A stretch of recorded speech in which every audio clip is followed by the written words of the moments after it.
Ever since Netflix dropped The Crash, the internet has been obsessed with Mackenzie Shirilla, the Ohio teen serving life for intentionally crashing her car, killing her boyfriend Dominic Russo and his friend Davion Flanagan. The judge called the crime methodical and deliberate, but what is Mackenzie's life actually like behind bars? I'm Katie Forrester with the US Sun. Be sure to subscribe and hit the like button so you never miss an exclusive interview. Joining me now is Shyann Topping. Shyann was released from the Ohio Reformatory for Women after serving time for drug charges. While inside, she didn't just meet Mackenzie, she became her girlfriend. All right, my name is Shyann Topping. I was in prison for 2 years for drug trafficking with Mackenzie Shirilla, and that's where I had a brief 2-week relationship with her going on. And what time was this? What year was this? This was the year of 2024. Well, when I was with Mackenzie, I got sentenced in 2022. What was your first impressions of her? And was it her that was interested in you first? My first impressions of her, she was just really pretty. She looked bubbly, nice. And I was interested first, but later on, come to find out she was interested as well, too. And what was it like in there? Just talk us through the type of building she was staying in compared to yours. So she had lived in Wheeler, which is built for the lifers. So they kind of have more stuff than our cottages have. So they had better couches. We didn't have couches at all. They had couches, they had flat screens, nice tables. Where the cottage I was, it was really ghetto. We had fold out tables, no couches, no flat screens, no TVs, and our day room at all, unless it was the little one hanging in the middle. And where would you often meet her because you were in different buildings? Just explain to us the situation with the yard and how often you would get to see her. So we were in different buildings, so we did have to meet on the yard. So we met maybe 3 times a day, first yard, second yard, third yard. First was around 7 in the morning. Second was around right after dinner ends and MCC goes back, so that can range around 2 or 3. And then third yard would be 6, maybe 5, depending on when MCC gets back from dinner again. And what were some of the first things that she said to you? She said how she thought I was cute. I was on her top 3 people that she thought was cute in the prison.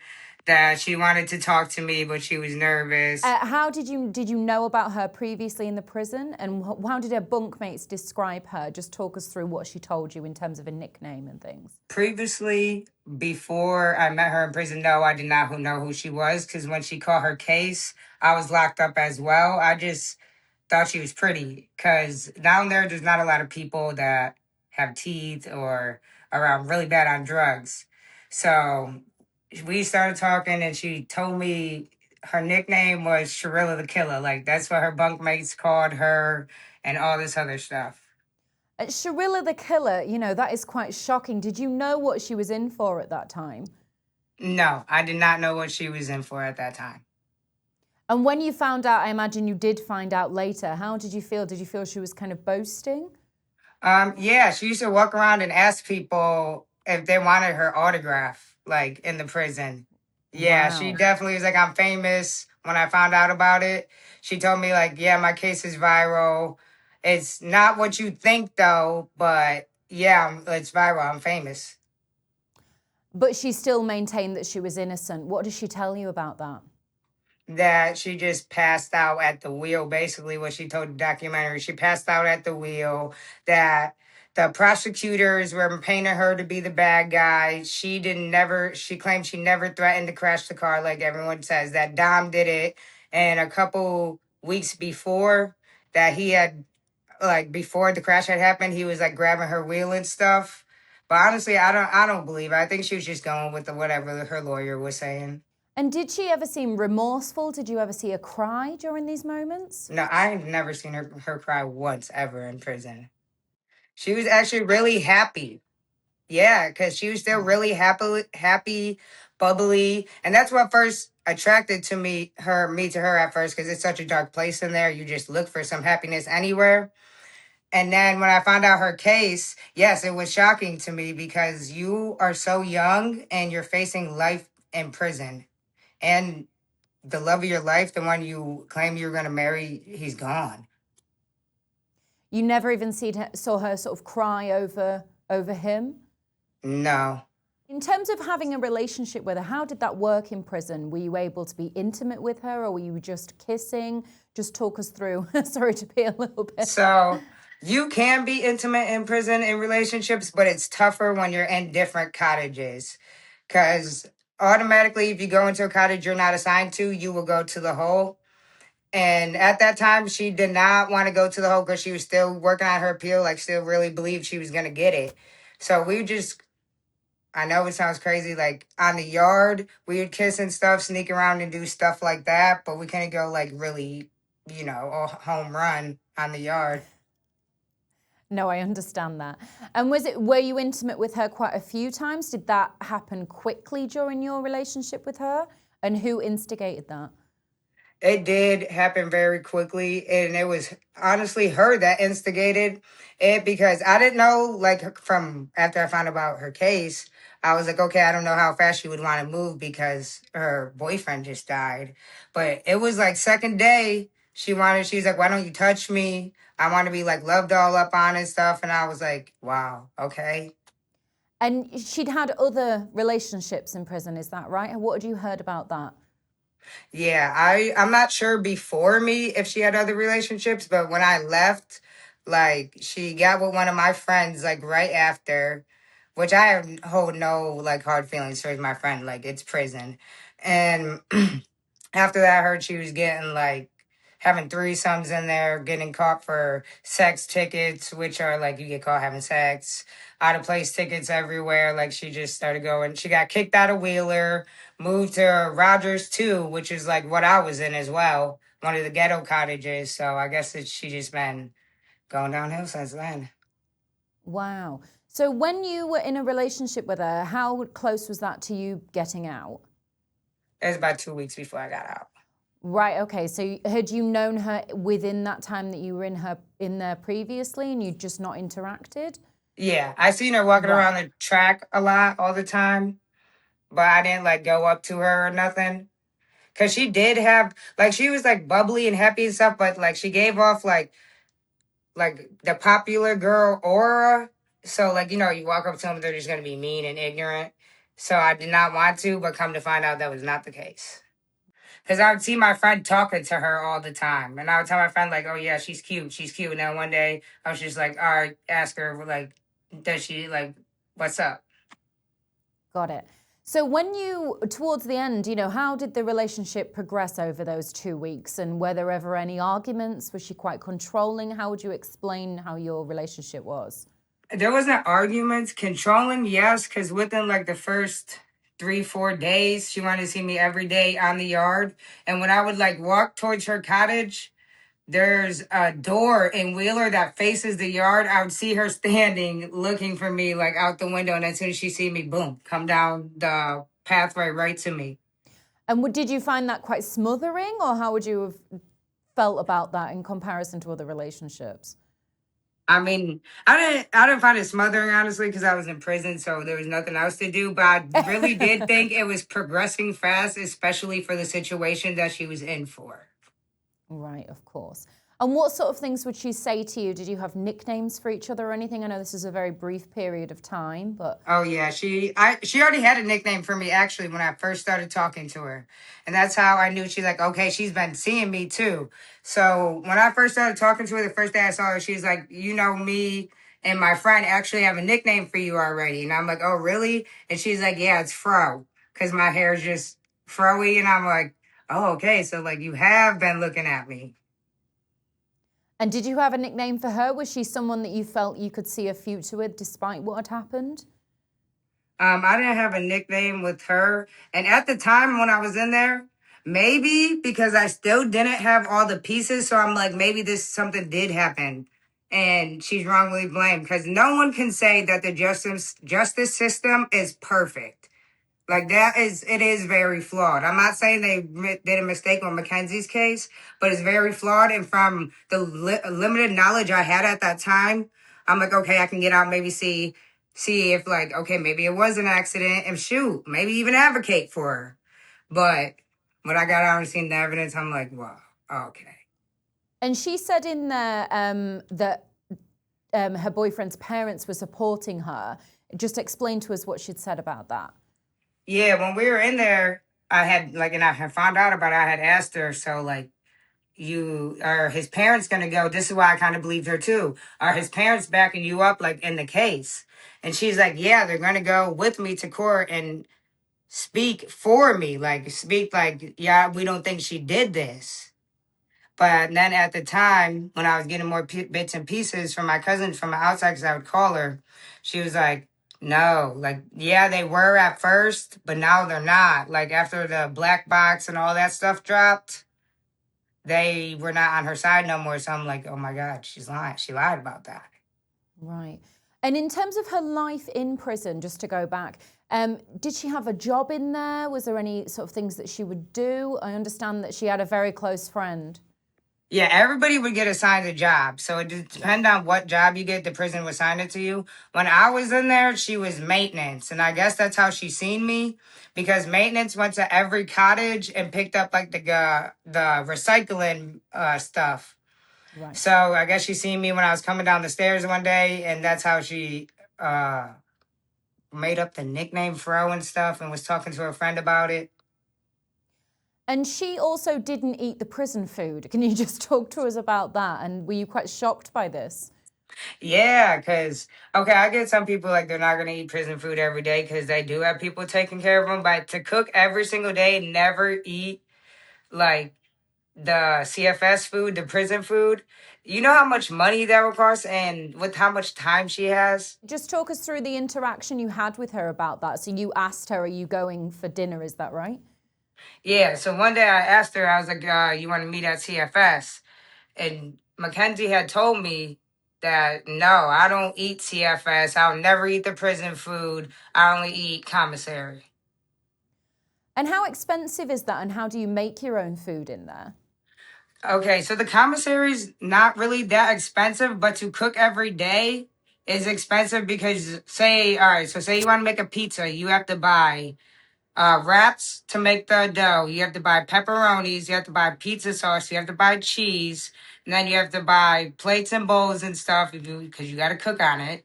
And just all that thrown into one would add up to like a $20 meal. And to do that every day, and then you're not going to only eat once a day. So if you think about it 2-3 times a day, that's $60 every single day in prison. Wow. And who was cooking this for her? Who was cooking this for her in there? Her best friend at the time was cooking it for her because she didn't have anyone to take care of her. And in there, people who didn't get commissary or only got state pay, some of their hustles, they would just make bowls for other people and the other person would let them get a bowl out of it. That makes sense. Oh, how did you feel about this? Were you quite shocked about this and wondered where the money was coming from? No, she told me I did wonder how she did pay for all this, but she told me her mom always made sure she was good. Her family was always going to make sure she was good. Right. And did she speak about missing her family in there? Did she speak about any arguments with them about her case, or were they always very supportive? She told me they were always very supportive. That's what she told me also, that Dom's parents were also supportive too. I never seen her show like missing, remorse, nothing like that. Like I said, it was always bubbly, smiley, happy, going to line dancing every Friday. Just I've never seen her sad, honestly. Going to line dancing in prison? Yeah, it's like line dancing, cross dancing. They would do it, hold it in the gym on Fridays. Right. And how often was she in the gym? And you talked on the TikTok as well about the fact that she'd had her clothes altered to flatter her figure. Oh, no. So our clothes in prison, they come really big and baggy. And you can alter them to fit them to your figure.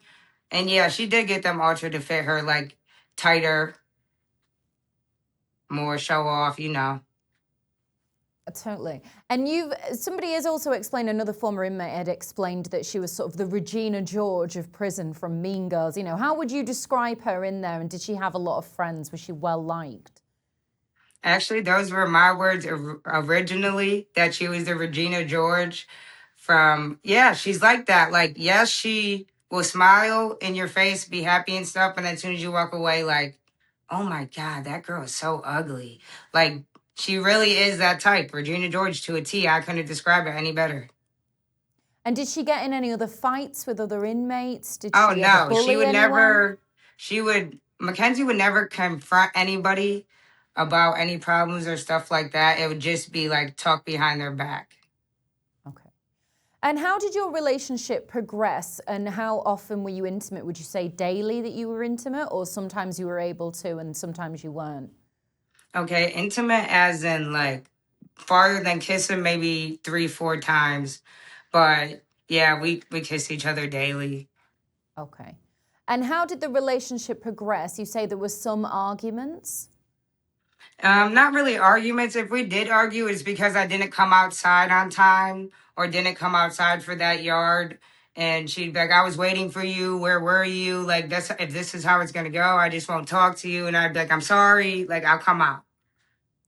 And I don't know if you've read since then that is something that she did with her boyfriend. Their arguments were constantly about him picking her up, not being there Yeah. on time. That seems to mirror that. Have you read a lot about their relationship since coming out? Yeah, I have. But I asked her about that too, because when I found out about the case and stuff, but she said that's just normal. Like, that's just normal couple stuff. It wasn't like nothing deeper than that. Like, and I was like, I don't know. Because then after, yeah, because you would think, okay, 2 weeks is not a lot of time, but the way she was acting, she acted like we were about to get married when she got out or something. Did she speak about a future with you? Did she say, I love you? Did you say that back to her? Yeah, she did say, I love you. I did say it back. And she said, yeah, like we did talk to each other for a little bit once I got out. And then we just kind of like started fading out because obviously I'm out and I'm getting all the pieces now. And then she would get mad and text me like, you just don't miss me. And it's just like, I don't know. It's just a weird feeling. I didn't know what to do. How did she feel about you leaving? Was she quite upset then? And how did you sort Yeah, of say goodbye to her? Mackenzie was upset that I was leaving. She would tell me all the time, I wish we met sooner before you were about to get out. I wish we would have talked before this. We're still going to talk when we get out. We're going to video visit and do all that. And how long did that go on for? Did you video call her, and did you write to her or anything, or send her emails? Yeah, I did video visit her a couple times off of her friend's account when I got out, and we did text on GTL. And what would she say? Just same old stuff, that she misses me. She wish I had more time to come back. And we talk more over the video visits because she would always want to be on the phone and see me. And was she able to send sort of flirty images or anything like that afterwards from prison? Yeah, she could send. Okay. She could send in images. Could you send intimate images, or is that not something? No, you cannot do that. They will block it so fast and not let it through. I imagine that would be the case. So how did you feel when you did come out and you saw, everything and watched the documentary recently? Obviously, when you came out, there were other episodes of true crime series about the case. Yeah. And then leading up to this documentary now. Just before this documentary came out, how did you feel about the case coming out? And did you break up with her, or did it just naturally sort of fade out? It just naturally faded out. We stopped answering each other. Well, she stopped answering when I started asking her more deeply about the case when I got out. And then she would text back like, are you done asking about it? And I just stopped answering after that. Right. And how do you feel about the case now and learning the facts that she had her foot on the accelerator, she never pumped the brakes? There was a lot of evidence of her threatening to take his life previously. Yeah, I think she definitely did it on purpose. It's hard to tell. It's hard to get into someone's head like that. I think she did it on purpose, but I don't know if she thought they weren't going to die and that it was just going to be like, oh, I scared him, or she just really wanted all of them to die that night. And I feel like it was God keeping her alive and making her live it out, because that choice was just evil and sick, and now she has to serve her time for that. But do you feel, in terms of how she is living in there, you know, that she's bubbly and still has a good life? Obviously, she doesn't have freedom. Do you feel it's fair that she's, you know, still happy in there and getting to live a life when they've both died? I don't know. That's kind of like, that's like asking, like, you think she should have got the death penalty over life in prison? Well, not just that, but whether she should have been in, you know, like you say, a privileged cottage, one with flat screen TVs, things like that. I think Mackenzie shouldn't be in only a minimum security prison, especially for her crimes. She should have to serve it out in like a maximum security where you're in your cell 24/1. But like I said, the justice system isn't perfect, guys. What did you think of the documentary then, when she now sits down and breaks her silence for the first time? Were you shocked to see her like that? And did she seem different to you in those clips? It seems like she just got on camera and told what her lawyer wanted her to say. There was no real Mackenzie behind that interview. That is In not what way? Mackenzie. That wasn't even her voice. Like she like the way she was talking, she changed it. Like that even, it's crazy. That was not Mackenzie. When I saw her on there, I had to call my friend, and we both were like, who was that? Wow. And you saw in there as well, I think you probably saw the part where she looked like she was crying, but there weren't any tears falling. And then she turned to someone and sort of talked about, how did I come across? You know, did you see that part, and what did you think of that? Yeah, I seen it. And I'm not surprised. That's how Mackenzie is. One thing about Mackenzie, her what how do they say? Demeanor? Not demeanor, her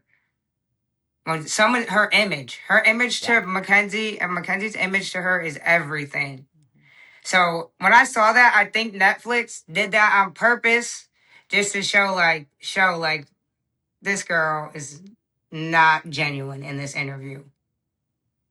You feel she's maybe just self-obsessed and enjoys the Yes, fame? she wants to be famous, no matter if it comes negatively or positively. Like I said, she was walking around asking people, "Do you want my autograph?" And what kind of things was she signing? Just pieces of paper? Was she signing Nobody clothing? really wanted her autograph. She was just being funny to everybody, trying to be funny, like, "Oh, I'm famous for the crash." And was she able to, like, listen to music in there? Was she able to Yeah, read? everybody gets a tablet. Everybody gets a tablet in there. You can read any book you want. Go to the library. Do you know of any specific music she was listening to or books she was reading? Yeah, she likes Kid Cudi, Playboy Cardi, stuff like that. That's like her favorite genre. And the books, I have no idea. Oh, she didn't really read books. She did art. She would do art a lot. She would paint cups for people, paint people's shoes, draw, stuff like And that. did she ever talk about getting out? Obviously, she'd said to you that she worried she may never get out. Was there anything she feared No, about she not being able to live a normal life? no, Mackenzie full-heartedly believed she was getting out. She probably still to this day believes that.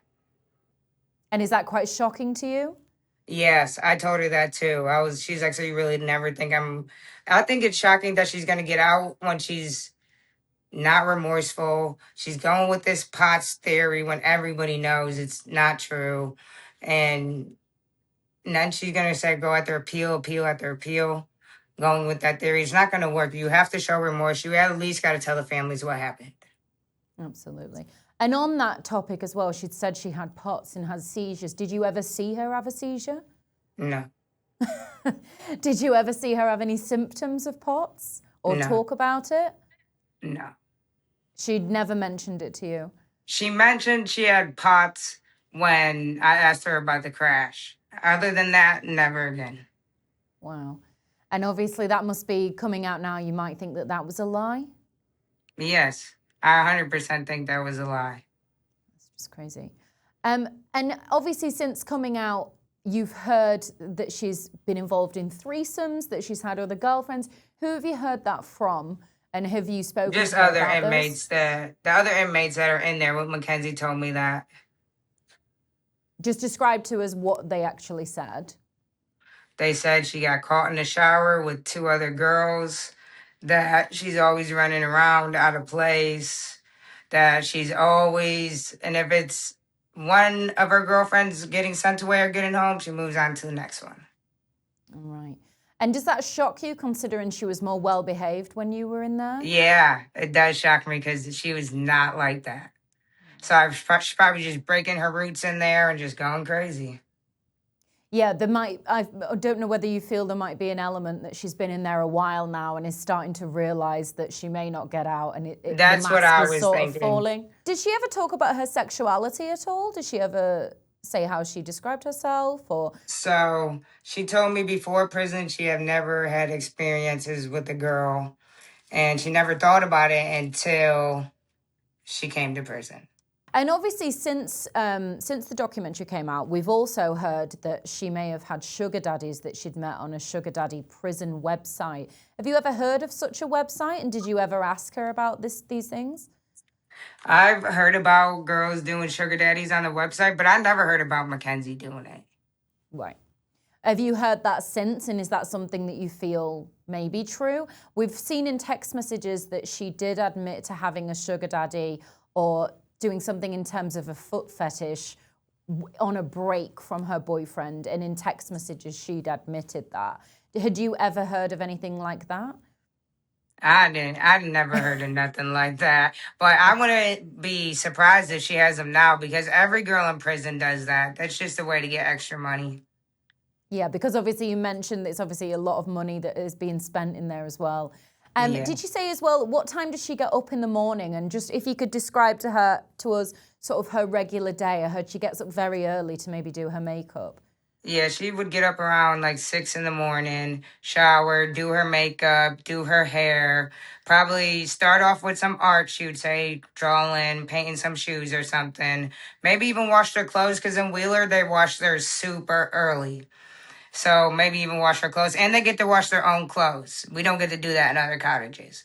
So wash her clothes. She said she would do that, listen to music, wait for first yard to open, go around the yard, depending on the day it is, if there's anything open for second yard, like set line dancing, like I said, anything like that, she'd go to that. She just stays real busy all day. And then so obviously when I started coming around, she'd still wake up at that time, but then she would meet me like every yard. And how long was yard, and how long were you able to kiss? Are you allowed to kiss each other publicly, you're not or allowed are to you going to kiss be each told off other. for that? Yeah. Yeah, you're not allowed to kiss each other publicly, so we'd have to like sneak and do it on the yard. And it really changed like almost every day, depending, because say there was a medical emergency, they'll shut yard down 2 minutes of opening it. But generally it'd be about an hour and a half, if we're lucky. And just talk to us, describe what the yard is like and where you would be able to hide to sort of make out with other women. Okay, so the yard is like a big track, and so the White House is at the front of the prison. Then the yard it's just huge. It's a big circle track. I think it's about a mile long track. It has a little softball field in the middle, and then CFS is right behind that. It's just a big yard of open field. You really can hide because there's so many. They let all the cottages out at once, so it's every inmate that wants to come outside on the yard at one time. So there's only like maybe 3 or 4 guards on the yard. So you just sneak, look around, make someone else look, no guards looking, kiss. Right. And did you ever get pulled up for kissing her or being intimate with her? Yeah. Just describe to us any time that happened, and what sort of reaction did she have? So no guards seen us. The White House, the control house seen us, and they yelled it over the big speaker. So obviously they walkie-talkied another guard. They pulled up and they're like, "Hey, what are y'all doing?" Like they said, they seen you guys touching from the White House. But I mean, I think they seen us like really close, but they didn't see what we were doing because they didn't take us to the hole. But she kind of like was freaking out because she didn't want to go to the hole. She said she had her appeal coming up. But they just walked us both back. The CO kind of gave me a little stuff because they knew who I was, but she was in Wheeler, so obviously, they just walked her back and let her go. Wow. And not to get too graphic, but obviously you can't sort of strip off. So I imagine it was just hands everywhere is how it would go down over there. Yeah. In terms of when she was talking about her future and wanting to get out, is there any plans that she said she had? We'd heard recently that she'd maybe talked to her mom about worrying that she was never going to have children. Is there anything that she really wanted to do when she came out? And did she say how she was going to live her life? She said she was just going to live it. Like, she's going to go back to concerts. She's going to travel. She's going to be an influencer and write a book when she gets out about everything that happened. She said she's just going to live it. She said it might take some time, but she's going to get out and live it again. So you feel that maybe when she came out, she was going to embrace her fame, being in famous? Oh, yeah. She said she was 100% going to write a book and be an influencer. Wow. And what did you think about that then, and what do you think about that now? Well, then I thought, okay, if this girl really is innocent, it would be an amazing story to get out, write a book, and blow up off of that, and even honor your boyfriend and his friend, because then if she did blow up, okay, she could set the families off with her, publishing money.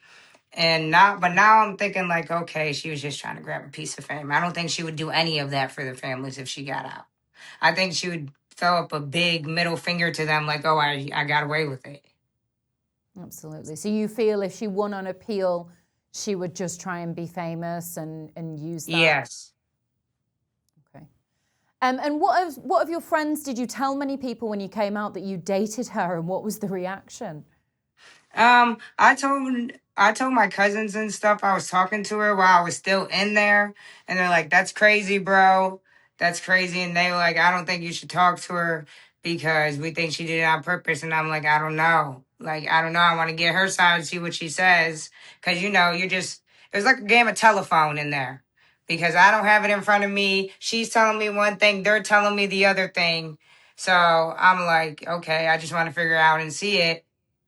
And I really didn't tell anyone else until I got on TikTok and I was talking about it like a year before the documentary dropped. And did you get much attention why did you first post those TikToks? Because obviously that was a year ago now.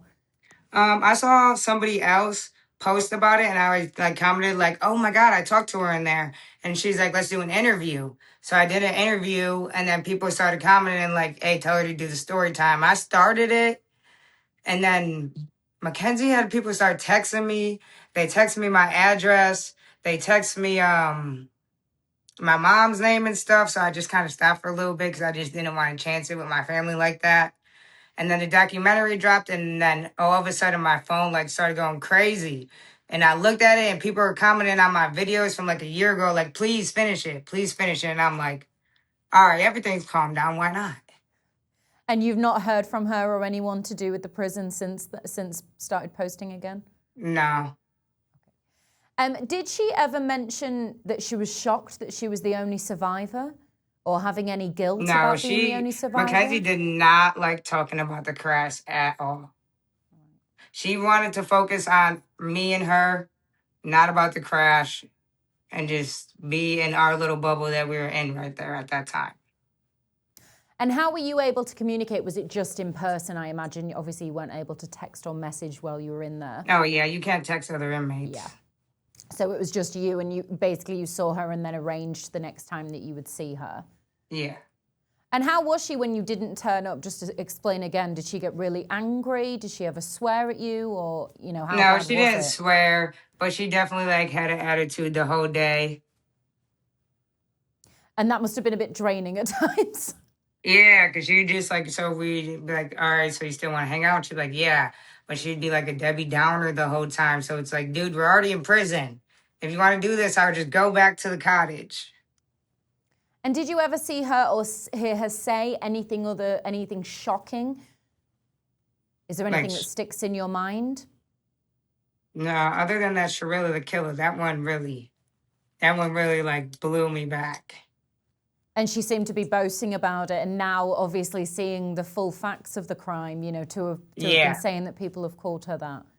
Yeah, because I feel like anyone that was innocent and they said that would like break down in tears and be like, dude, stop portraying me as that. Absolutely, but she seemed to be enjoying it. Yeah. Is there anything else you'd like to say about the case or the victims or your time with her? Well, honestly, I hope Mackenzie comes out and tells the victims what really happened. They deserve it. Their families deserve it. They're already laid to rest now. Just give the family some peace too. Absolutely. And how are you now turning your life? Have you turned your life around since coming out? How are you doing? Yeah, it's been really hard, I'm not gonna lie, because nobody wants to give felons a chance when you first get out. They want your felonies to be 5 years old. But thank God, just started a new job that's paying well. So right now it's going good. Oh, fantastic. What are you doing? I'm working manufacturing. Oh, perfect. Well, this must be quite a shock for you to have been put into the spotlight like this. You know, Yeah. are you just what are you hoping to do to use this moment yourself? Well, I just hopefully want to grow from it. Maybe some people will like look at it because after this Mackenzie bit is over, I do want to talk about my time in prison and how it all affected me. And hopefully, I know no one likes to listen, like, oh, been there, done that. No one wants to hear that. But hopefully, it does reach other people because those felonies are not worth it. Like, once you start growing up and you see you can't get a house, you can't no one wants to hire you and you're struggling, you're 25 years old asking your mom for help, it's embarrassing. Don't do it. It's not worth it. Absolutely. So you're hoping to help other young people who might end up in Yeah. jail for either smaller offences or offences that you'd committed and then also Especially for like mistakes that she mine. made.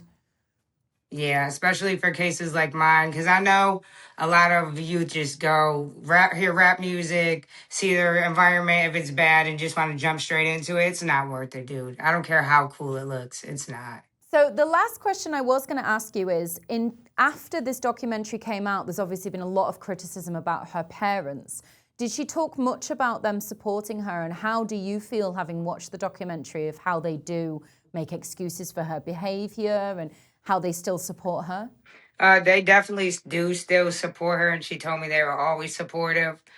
And I don't know what they think happened, but they obviously know the evidence like everybody else, and they're just putting blinders onto it because it's their daughter. I don't think Yeah. what they're doing is right, even though it's their daughter. That doesn't justify what she did.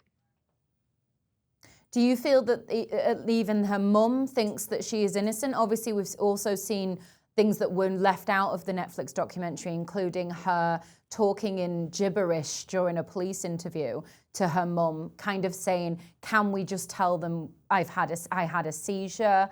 You know, can they just take my driving license away? She was kind of, the police believe that she was talking in a sort of secret language to her mum to try and cover it up. So do you think her mum does believe she did it? But Yes, I think her mom knows she did it. And yeah, they speak in gypsy. She would tell me that all the time. She would speak it to me all the time. and did you ask where that came from or why she spoke that with her parents? She said she was just a carny. And obviously, since then as well, the dad has been put on administrative leave from his job. You know, do you think that they have questions that need to be answered? Do you think they should have been punished in any way? I don't think her parents should be punished because they honestly truly don't know what happened. But if they truly know in their heart that it did happen and she told them, yes, I think they should be punished. But if they didn't know, I could see why they're like loving their daughter. But she does need to be held accountable for it. You can still love her and hold her accountable. Absolutely, because it seems even when she was at school and in trouble that if she said she didn't do anything, her parents seemed to be okay with that. Oh, yeah, that's not okay. Just justifying everything your kid does just because they're your kid is not okay. And are you surprised by all these years later of how popular this show has become? It's now #1 streaming on Netflix. You know, are you surprised that it's back in the spotlight? Yeah, I actually am surprised that it popped back up from how long that it's been. Well, this has put obviously both Mackenzie and you in the spotlight. So how are you dealing with that at the minute? Right now it's crazy because everybody's like blowing my phone up and I'm at work and they're like, "Where you at? You should be here." And I'm like, "Oh my God, I'm still trying to live life, guys."